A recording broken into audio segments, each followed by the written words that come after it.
according to the liturgical calendar, transfiguration of our Lord Jesus Christ. ప్రభు యేసు క్రీస్తు రూపాంతరము చెందబడిన దినము. అయితే for human beings we call transformation, but for Lord it's transfiguration, and that's రూపాంతరత. అయితే ప్రభు యేసు క్రీస్తుతో పాటు ముగ్గురు శిష్యులు అక్కడ ఉన్నారు. ముగ్గురు శిష్యుల్ని ప్రభు యేసు క్రీస్తు ఆయనతో పాటు తీసుకుని వెళ్ళారు. ఎవరు ఆ ముగ్గురు శిష్యులు? Very good. So I made a small acronym to remember. Pizza Jo, మీకు అందరికీ పిజ్జా బాగా గుర్తుంటుంది కదా. So pizza Jo, Peter, James and John. So Pethuru, Yakobu and then యోహాను. వాళ్ళ ముగ్గురు అక్కడ రూపాంతరపు కొండ మీద ప్రభు యేసుక్రీస్తు వారు ఉన్నారు. అప్పటి వరకు మామూలుగా మానవ రూపంలో ఉన్న ప్రభు యేసుక్రీస్తు ఒక్కసారిగా ఆయన వస్త్రాలు దగదగ మెరిసిపోయినాయి. అందులో వాక్యంలో మాట ఉంటుంది, చాకలేవాను సబ్బు కూడా అంతగా తెల్లగా చేయలేదని. హిమము కంటే తెల్లగా. హిమం అంటే మంచు.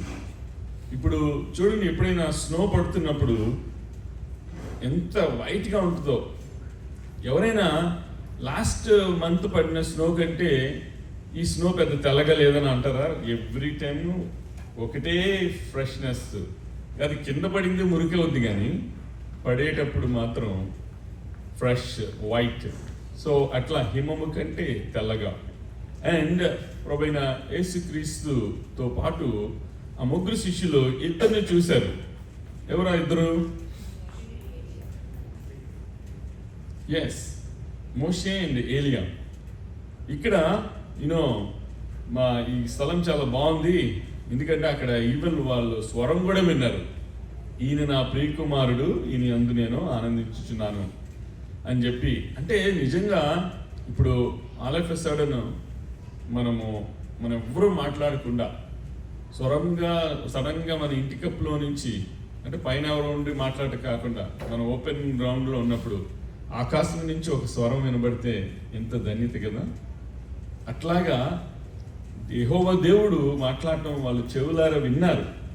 అందుకనే వాళ్ళు సాక్ష్యం ఏం చెప్తారంటే, యోహాను 5 books రాశాడు, gospel and then 3 letters and then revolution. So యోహాను సువార్త, 3 పత్రికలు అండ్ దెన్ ప్రకటన గ్రంథం.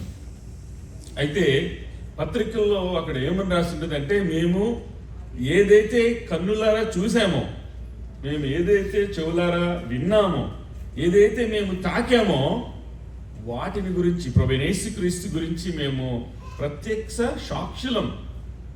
సో ఇప్పుడు మనకి ఏదైనా ఒక చోట యాక్సిడెంట్ అయినప్పుడు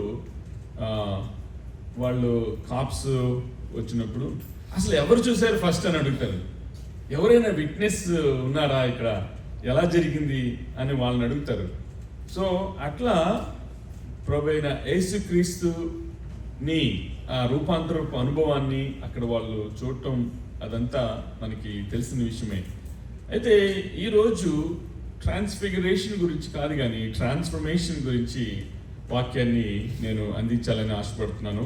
మనము లాస్ట్ వీక్ కూడా మనము ట్రాన్స్ఫర్మేషన్ గురించి, అంటే ట్రూలీ ట్రాన్స్ఫార్మ్డ్, ట్రూ ట్రాన్స్ఫర్మేషన్ గురించి మనము వాక్యాన్ని ధ్యానించాము. So I would like to emphasise few more thoughts on the transformation. మరి మనము లాస్ట్ సండే ధ్యానించిన వాక్యం ఎవరికైనా గుర్తుందా? చెప్పండి. Okay,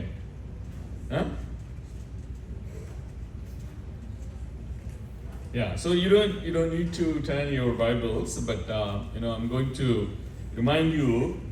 Last Sunday we emphasized on Romans 12:3. So Romans 12:3 ఏమని మనకి జ్ఞాపకం చేస్తుందంటే, for I say through the grace given unto me, to every man that is among you, not to think of himself more highly than ought to think, but to think soberly, according as God hath dealt to every man the measure of faith. విశ్వాస పరిణామం అంటే consequence, పరిమాణం అంటే measure.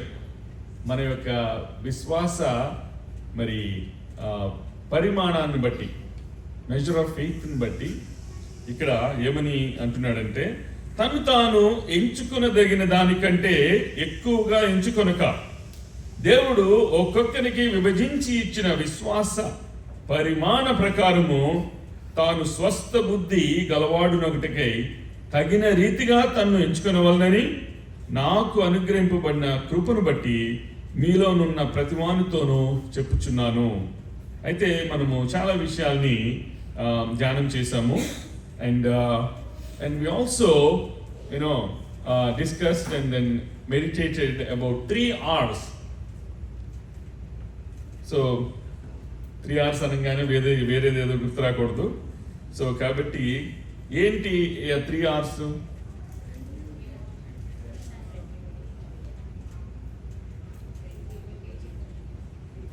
Very nice. I'm actually very happy. మీరు మంచి good disciples లాగా, good students లాగా, good stewards లాగా, రైట్? సో 3 R's ఏంటి అంటే, hour Holi spirit God has to renew our mind, right? So that's the first R. And the Holy Spirit God has to re-educate you. And then Holy Spirit God has to redirect you. So kabatti, when in our quiet time also, you and I need to pray that, Lord, please, renew my mind. There is a ministry called RYM ministry, and RYM stands for Renew Your Mind. So, and then, Lord, please re-educate. మనము ఒక biology book ఏదని చదివితే ఒక 10 times చదివామంటే అందులో ఏది ఎక్కడుందో కూడా చెప్పేస్తాం. ఒక కెమిస్ట్రీ బుక్ చదివామంటే ఏది ఎక్కడుందో చెప్పేస్తాం. కానీ నువ్వు no matter how many times you read, నువ్వు మొత్తం ఆది కాండం నుంచి ప్రకటన గ్రంథం అంతా నాకు వచ్చు, ఏవి అడిగినా నేను చెప్పగలను అన్న వాళ్ళు ఎవరైనా చేతులు ఎత్తండి.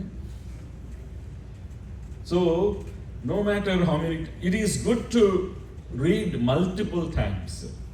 So, but no matter how many times you read the Holy Bible, the Holy Spirit God gives fresh thoughts, new emphasis.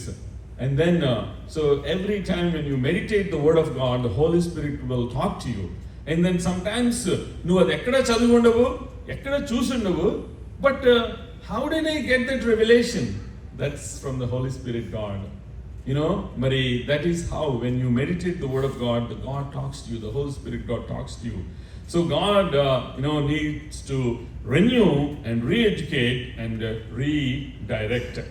And మరి చాలా మంది దేవుని దగ్గర సాక్ష్యాన్ని పొందుకున్నారు, మనుషుల దగ్గర సాక్ష్యం పొందుకోవడం చాలా ఈజీ.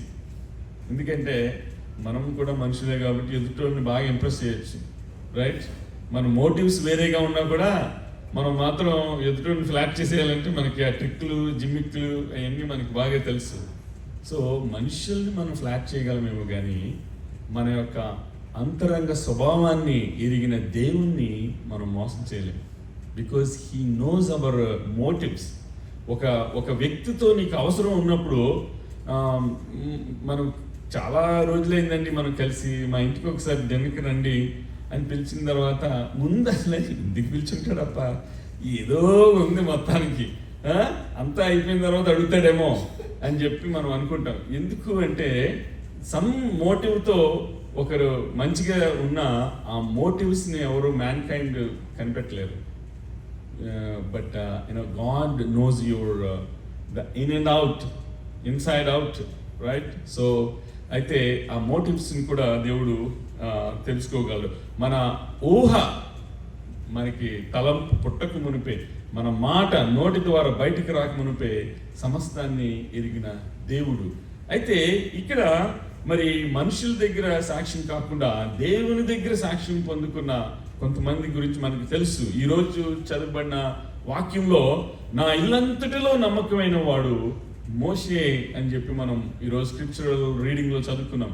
మరి తర్వాత మరి అబ్రహాంని స్నేహితుడు అన్నాడు దేవుడు. నా స్నేహితుడైన అబ్రహాం దగ్గర నేను దాచిదనా అని చెప్పి అంటున్నాడు. అండ్ దెన్ దానియేల్ టైంలో ఆ రాజు ఏమంటాడు తెలుసా, నువ్వు సేవించిన దేవుడు నిన్ను కాపాడగలినా. అసలు సింహాలు ఎవరైనా ఆ తర్వాత ఎవరైతే వాళ్ళు ఆ కుతంత్రం పన్నారో, ఎవరైతే వాళ్ళని పడేస్తే వాళ్ళ కింద కూడా వాళ్ళ పాదము నేల తాకకుండా ఎముకలు పొడి చేసేసినాయి అని చెప్పి దానియేలు గ్రంథంలో ఉంటాయి. అంత ఆకలితో ఉన్న సింహాలు మరి దానియేలుని ఎందుకు ఏం చేయలేదు? సో దానియేలుని దేవుడు ఏమన్నాడు తెలుసా, నీవు నా బహుప్రియుడవు. సో దానియేలు టైంలో సింహాలని మోయించి దానియేలుని కాపాడిన దేవుడు. మరి నోవా ఆ టైంలో అసలు కనబడకపోతే అసలు నోవాస్ ఆర్కే ఉండేది కాదు, అసలు మనుష్య జాతే మిగిలేది కాదు. 40 days and 40 nights ప్రచండ వర్షం కురిసినప్పుడు ఆ టైంలో మరి నోవా ఒకడే నీతిమంతుడిగా కనబడ్డాడు కాబట్టి ఆయనను బట్టి 3 కొడుకులు 3 కోడళ్ళు, మొత్తం టోటల్ 8 మంది మాత్రమే మిగిలారు.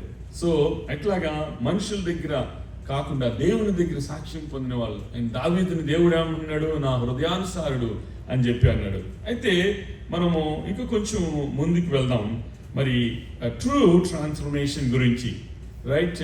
సో అయితే ట్రూ ట్రాన్స్ఫర్మేషన్ విషయంలో ఇప్పుడు మనకి నన్ను చూస్తున్నారు, నాకు 2 చేతులు ఉన్నాయి. ఇప్పుడు కాళ్ళతోనే ఎప్పుడు నడుస్తున్నాను కదా, కొంతసేపు నేను చేతులతో నడుస్తానని నేను నడిచాను అనుకో, ఇది ఏదో పిచ్చెక్కింది అనుకుంటారు, లేదంటే సర్కస్ మన దగ్గర ప్రాక్టీస్ చేస్తున్నాడా ఏంటనుకో. సో అంటే ఏది చేయాల్సిన పని అదే చేయాలి కదా. సో అట్లా ఇప్పుడు మన్ని ఏదైనా ఒక మ్యాంగోని మనం చూసామంటే ఫస్ట్ థింగ్ కళ్ళు చూస్తాయి.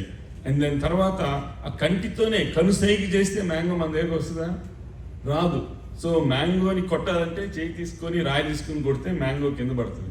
మ్యాంగో కింద పడిందంటే ఇమ్మీడియట్గా మ్యాంగో పరిగెత్తుకుంటూ మన దగ్గరకు వస్తుందా? నువ్వు కాళ్ళతో వెళ్ళి మ్యాంగో వరకు వెళ్ళి నువ్వు తీసుకోవాలి. సో కాళ్ళు పనిచేయాలి.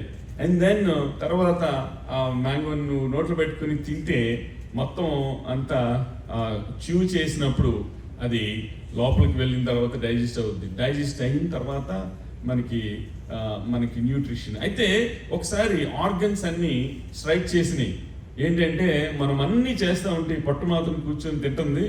సో అందుకని మనం ఏమి చేయకుండా ఉందాము అన్నప్పుడు ఒక 3 hours బాడీ విత్స్టాండ్ అయ్యగలిగింది. 6 hours వరకు కొంచెం అతి కష్టం మీద 9 hours దాటిన తర్వాత నల్లగా చేతులు వణకడం మొదలెట్టి అప్పుడు ప్రతి ఒక్క బాడీ పార్ట్ అనుకున్నాయంట, ఏంటి మనం ఇలా అయిపోతున్నాం ఏంటి, ఏం చేయలేకపోతున్నాం ఏంటి, ఎందుకు అని అంటే అప్పుడు వాళ్ళకి అర్థమైన విషయం ఏంటంటే మనం అన్నీ చేసి తీసుకొచ్చి పొట్టలో వేస్తే ఆ పొట్ట డైజెస్ట్ చేస్తేనే మన బాడీకి అంతటికి న్యూట్రిషన్ వస్తుంది. సో అంటే each and every body part ఎంత ఇంపార్టెంటో, సంఘంలో పాస్టర్ ఎంత ఇంపార్టెంటో, అండ్ దెన్ ఒక కస్టోడియన్ కానీ చర్చ్ మెంబర్ ఎవ్రీ మనకి లైక్ ఎల్డర్స్ ఉంటారు, డీకన్స్ ఉంటారు. సో ప్రతి ఒక్కరికి దేవుడు ఒక పని ఇస్తాడు, ఒక పిలిపిస్తాడు. కాబట్టి ప్రతి ఒక్కరికి ఆ ఇంపార్టెన్స్ ఉంది. సో కాబట్టి ఎవరైతే హై పొజిషన్లో ఉన్నారో వాళ్ళనే మనము ప్రత్యేకంగా చూడటం కానీ, వాళ్ళకే దేవుడు ఎక్కువ ఘనత ఇచ్చేయడం కానీ, each and every person is very important in the sight of the lord.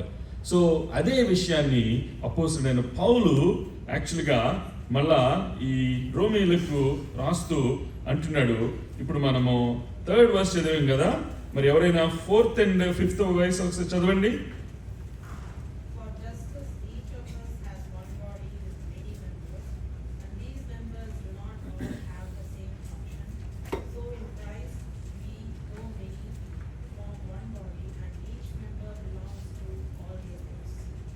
Thank you Priya. ఒక్క శరీరంలో మనకు అనేక అవయములు ఉండినను ఈ అవయములన్నిటికీ ఒక్కటే పని ఎలాగుండదో అలాగే అనేకులమైన మనము క్రీస్తులో ఒక్క శరీరముగా ఉండి ఒకరికొకరము ప్రత్యేకముగా అవయములమై ఉన్నాము. మనము సంఘాలు విస్తరించడం మంచిది, సహవాసము ఫెలోషిప్స్ విస్తరించడం మంచిది. బట్ ఇవన్నీ all the churches and all the fellowships becomes as a one church, that is a universal church, సార్వత్రిక సంఘం.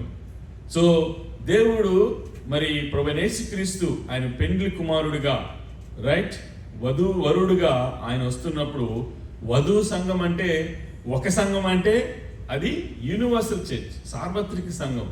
సో కాబట్టి మా చర్చ్ గొప్ప, మీ చర్చ్ గొప్ప, మా ఫెలోషిప్ గొప్ప, మీ ఫెలోషిప్ గొప్ప, అట్లా మనలోనే మనకి డిఫరెన్స్ ఒపీనియన్స్ ఉన్నాయంటే ఇంక యూనిటీ ఎక్కడ ఉంది? అవన్నీ కలిపి యూనివర్సల్ చర్చ్ ఎక్కడ అవుద్ది? మరి ఎప్పుడు వధువు సంఘంగా తయారవుద్ది?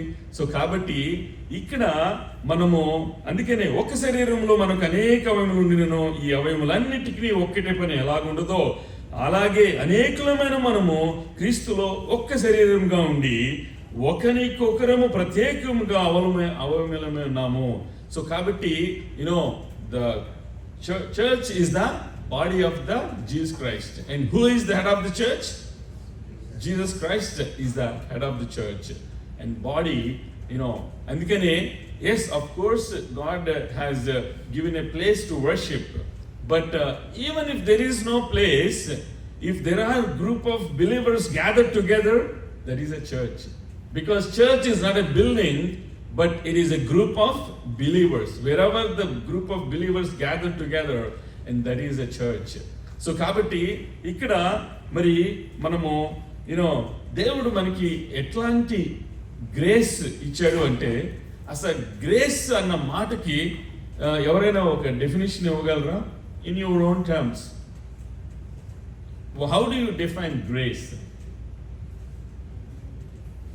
Yes, very nice. Monica said unmerited favor. So grace is basically undeserved favor. Similarly, undeserved favor అంటే we don't deserve. ఇప్పుడు మనకి ఇక్కడ మనకి పాస్ మార్కే 70, మనకి ఇండియాలో 35 పాస్ మార్క్. 35 కూడా పాస్ అవ్వకపోతే అవి వేస్తారంటే గ్రేస్ మార్కులు ఇస్తారు, ఒక 5. ఆ గ్రేస్ మార్కులు, గ్రేస్ అంటే ఏంటి అంటే he didn't earn it. అర్హత లేదు. Thank you brother. అర్హత లేని ఆయన్ని అర్హుడిగా చేయడానికి ఒక 5 పాయింట్స్ ఇస్తే పాస్ చేద్దామని. That is undeserved favour. మనకి యాక్చువల్గా రక్షణ మార్గంలో వెళ్ళటానికి మనకి అర్హత లేదు. మనం పాపములతోనూ అపరాధములతోనూ చచ్చిన వారమేంటుండగా క్రీస్తుతో పాటు మనము లేపబడ్డాం. ఒకసారి మాకు నేను 89లో రంగరాయ మెడికల్ కాలేజ్ జాయిన్ అయ్యాను. 87 వరకు అంటే 86 వరకు, 87లో యూహెచ్ఎస్ స్టార్ట్ అయింది, యూనివర్సిటీ ఆఫ్ హెల్త్ సైన్సెస్ 1987లో. సో అప్పటి వరకు Andhra medical college, Rangaraya medical college ఇవన్నీ అండర్ ఆంధ్ర యూనివర్సిటీ కింద ఉండేవి. ఆంధ్ర యూనివర్సిటీ కింద ఉన్నప్పుడు 86 బ్యాచ్ వాళ్ళని పాస్ చేసేద్దాము, ఎందుకంటే కొత్తగా 87లో NTR university of health sciences వస్తుందని. మొత్తం మాకు ఫైనల్ ఇయర్ సబ్జెక్ట్స్ ఏముంటాయంటే, మొత్తం టోటల్గా మెడిసిన్లో ఫస్ట్ ఇయర్ నుంచి ఫైనల్ ఇయర్ వరకు 13 సబ్జెక్ట్స్ ఉంటాయి. ఆ లాస్ట్లో మెడిసిన్, సర్జరీ, గైనకాలజీ ఉంటాయి. మెడిసిన్, సర్జరీ, గైనకాలజీలో ఒక్కొక్క సబ్జెక్ట్కి 60 గ్రేస్ పాయింట్స్ ఇచ్చారు. 60 ఇచ్చేటప్పటికే మొత్తం చెత్త చెదారం అంత ఫ్లడ్ బ్యాచ్ అని మొదలు పేరు పెట్టారు వాళ్ళకి. ఎందుకంటే ఫ్లడ్ గేట్స్ ఎత్తే చెత్త చెదారం అంత వస్తుంది కదా. అలాంటి టైంలో కూడా 1 మార్కుతో ఫెయిల్ అయ్యాడు ఒక అతను. ఆ 1 మార్కుతో ఫెయిల్ అయ్యి 6 months వెయిట్ చేయాల్సి వచ్చింది. ఎందుకంటే మళ్ళీ ఇంకొక ఎగ్జామ్ తీసుకోవాలంటే 6 months వెయిట్ చేయాలి. సో అంటే బేసిక్గా నేను ఎందుకు జ్ఞాపకం చేస్తానంటే, anything those points are grace points అంటారు, రైట్? గ్రేస్ మార్కులతో పాస్ అయ్యేవరా నువ్వు అంటారు కదా.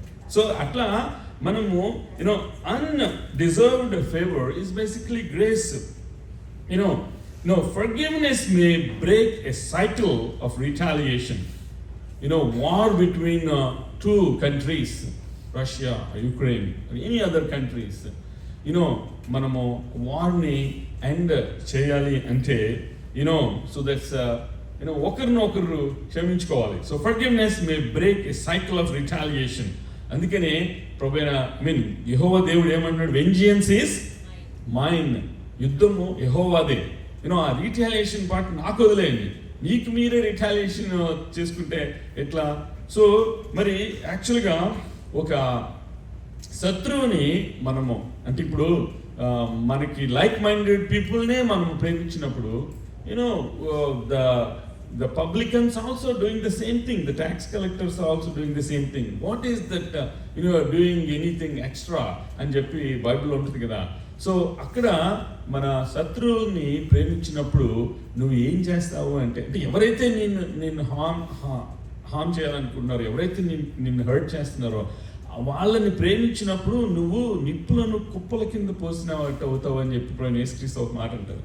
అసలు ఏంటి ఈ నిప్పుల్ని కుప్ప కింద పోయడం ఏంటి, నెత్తి మీద పెట్టడం ఏంటి, అసలు ఏంటంటే it's a Egyptian culture to punish whoever is caught red-handed, whether in adultery or any other murder మానభంగం అట్లాంటి ఏదైనా చేసినప్పుడు ఇలాంటి పని మళ్ళా చేయకూడదు నువ్వు అని అందరి ముందు మొత్తం విలేజ్ అయితే విలేజ్ అంతటిని పిలిపించి ఈయన్ని చెట్టుకి చేతులు ఇట్లా వెనక్కి కట్టేసేసి హాట్ బర్నింగ్ కాయిల్స్ నెత్తి మీద పెడతారంట. అసలు ఎంత టార్చర్ అలాంటోడు మళ్ళీ ఇంకేదైనా తప్పు చేస్తాడా? సో అట్లా నువ్వు నిన్ను హర్ట్ చేయాలనుకున్న వాడిని హార్మ్ చేయాలనుకున్న నువ్వు ప్రేమిస్తే నువ్వు నిప్పుల్ని కుప్ప కింద పోసినట్టు చేస్తావు. అంటే ఏంటి ఎంత ప్రేమ, నేను ఇంతగా వీడికి ద్రోహం చేస్తే how can he still love me? That's not a normal love. If God is in you, if Christ is in you, and that is how you can show Christ's love. So ikkada andukane so basically what does it mean to heap burning coals annappudu? This may refer to an Egyptian tradition of carrying a pan of burning charcoal on one's head as a public act of repentance.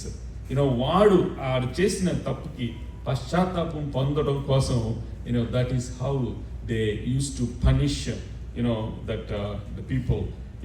Paul was saying that we should treat our enemies with kindness so that they will become ashamed and turn from their sins. The best way to get rid of enemies is to turn them into friends. Can we do that? Can we turn our enemy into our friends? Masochism అన్న మాట ఎప్పుడైనా ఎవరైనా విన్నారా? మాసోకిజం, sadism అయితే ఉంటారు. మాసోకిజం అంటే ఒకరిని కొయ్యటం, చాకు తీసుకొని లాసరేషన్ ఇట్లా కోసేసి ఆయన హ్యాపీ ఉంటాడు అన్నమాట. ఎవడైనా ఇట్లా అలా కోసి రక్తం అలా చింతా ఉంటే that's masochism. It's a psychiatric disorder.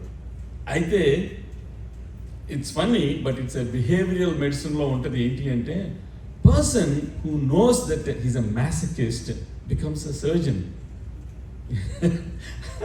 Surgeon అన్నప్పుడు ఎవరైనా కోస్తుంటే ఎవరు ఎందుకు కోస్తున్నావు అని ఎవరైనా అంటారా? I'm a surgeon.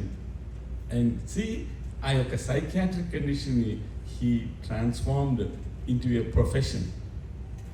సో అట్లాగా కొంతమందికి exhibitionism అనేది ఒక psychiatric condition. Exhibitionists becomes strippers. That's one of the psychiatric condition. So basically, Paul writing to Ephesians ఏమంటున్నాడంటే ప్రభువుకి ఏది ప్రీతికరమైనదో దాన్ని పరీక్షించుచు వెలుగు సంబంధుల వలె నడుచుకొనుడి, నిష్ఫలమైన అంధకార క్రియల్లో పాలివారై ఉండక వాటిని ఖండించుడి. Can someone read Ephesians 5:10 and 11?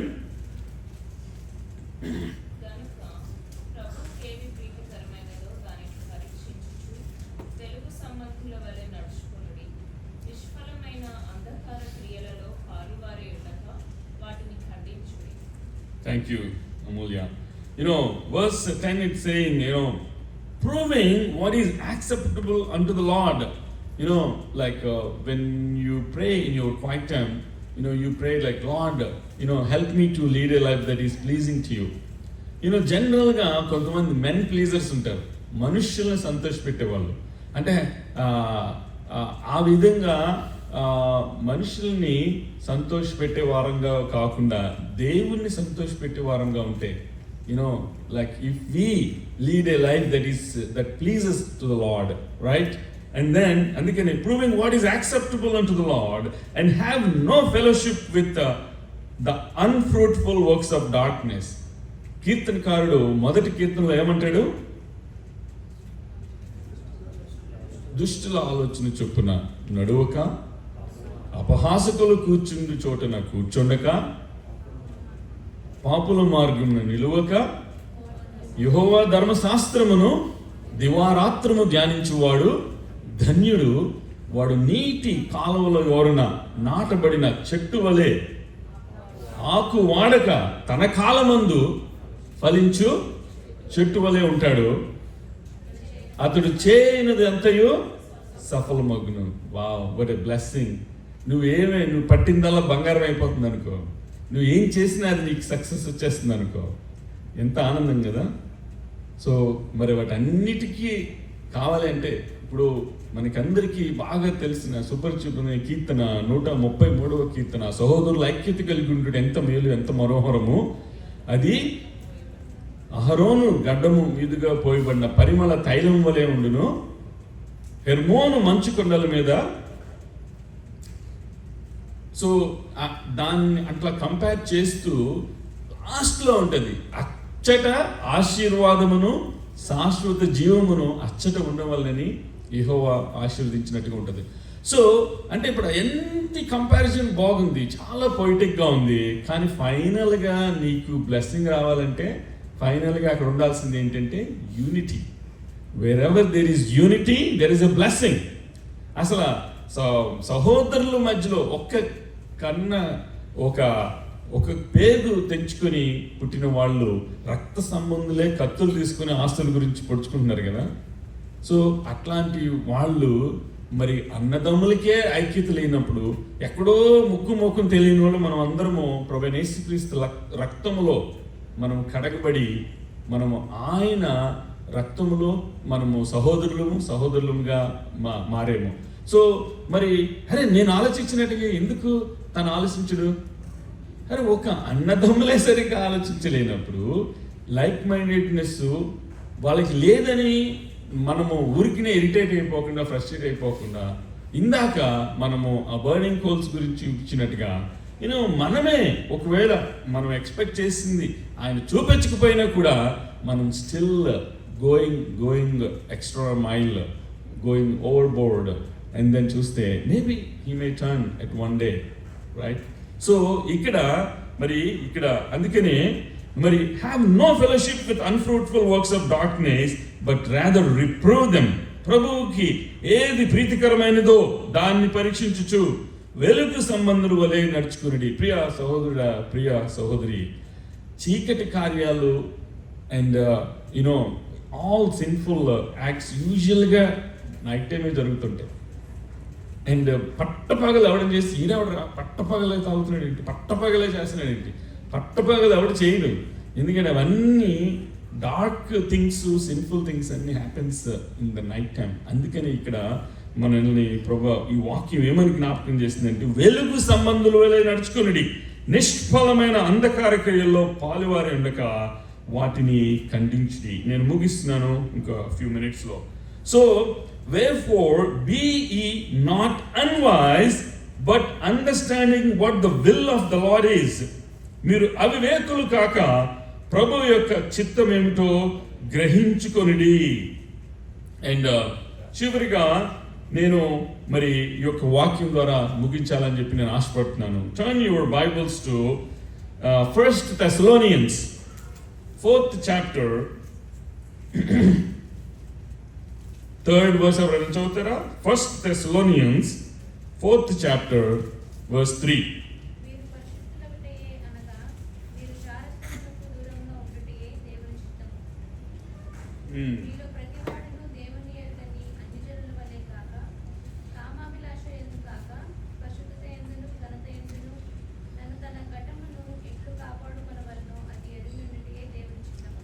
Praise the Lord. Thank you, Lydia. So, Apostle Paul, writing to 1 Thessalonians 4th chapter, 3rd verse లో ఏముందంటే, మనము చాలా మంది దేవా నా పట్ల నీ చిత్తం ఏమైనదని ప్రార్థన చేస్తాం కదా, right? Lord show me your will. So ఇక్కడ for this is the will of God even your sanctification that you should abstain from fornication. ఫార్నికేషన్కి ఎవరైనా తెలుగులో చెప్పగలరా? ఫార్నికేషన్ అంటే ఏంటి? అంటే ఒక పరస్త్రీతో సంబంధం పెట్టుకుంటే దట్స్ అడల్టరీ కదా. బట్ మోహపు చూపు చూడటం కానీ ఆర్ ఫిల్దీ థింగ్స్ చూడటం కానీ, those are all come under debauchery, that's jaratvam, that's otherwise called fornication. So this is the will of God, even your sanctification, that you should abstain from fornication. మీరు పరిశుద్ధులవుటయే ఆయన అనగా మీరు జాగ్రత్తకు దూరంగా ఉండటయే దేవుని చిత్తము. అయితే మరి ఇక్కడ ఏమని వాక్యం మనకి జ్ఞాపకం చేస్తుంది అంటే, మనము దేవుడు అంటున్నాడు, నేను పరిశుద్ధుడిని కనుక మీరును పరిశుద్ధులై ఉండురి. మనం ఇందాకే మాట్లాడుకున్నాం కదా, షడ్రక్, మేషక్, అబేద్నెగోలు ఇప్పుడే వచ్చారు ముగ్గురు. సో మరైతే మనము నేను పరిశుద్ధుడిని కనుక మీరును పరిశుద్ధులై ఉండుడి అని చెప్పి వాక్యం మనకి జ్ఞాపకం చేస్తుంది. మీరు పరిశుద్ధులంటే అనగా మీరు జాగ్రత్తకు దూరంగా ఉండటయే దేవుని చిత్తము. తలలు వంచి కళ్ళు మూసుకున్నట్లయితే మనము చిన్న ప్రార్థన చేసుకుందాం. పరలోకమున్న మా తండ్రి, మా పరమ తండ్రి, మా తండ్రి, తండ్రి, కుమార, పరిశుద్ధాత్మ త్రియేక దేవ, ఎదుగునా మరి ప్రారంభపు ప్రార్థన నుంచి మరి యొక్క వాక్యం గురించి ప్రభా తండ్రి చేసే ప్రార్థన వరకు మీరు మీ సన్నిధిని, ప్రసన్నతని ఇక్కడ ఉంచారు. మరి ప్రభా తండ్రి ఎదుగునైనా మరి మనము ప్రభా తండ్రి మేము ఈ విన్న వాక్యము, విత్తబడిన వాక్యము మంచి నేలను పడిన నేను విత్తనం వలె 30 దంతులుగాను 60 దంతులుగాను 100 దంతులుగాను ఫలించలాగిన సహాయం చేయమని, మరి కొద్ది ప్రార్థన విజ్ఞాపనలు, కృతజ్ఞతాస్తుతులు మీ యొక్క పాసనిధి చేర్చుకోమని మమ్మల్ని మిక్కిలిగా ప్రేమించిన క్రీస్తు పేరిట అతి మిక్కిలి తోడుకుని ప్రార్థిస్తున్నాం మా పరమ తండ్రి. ఆమేన్.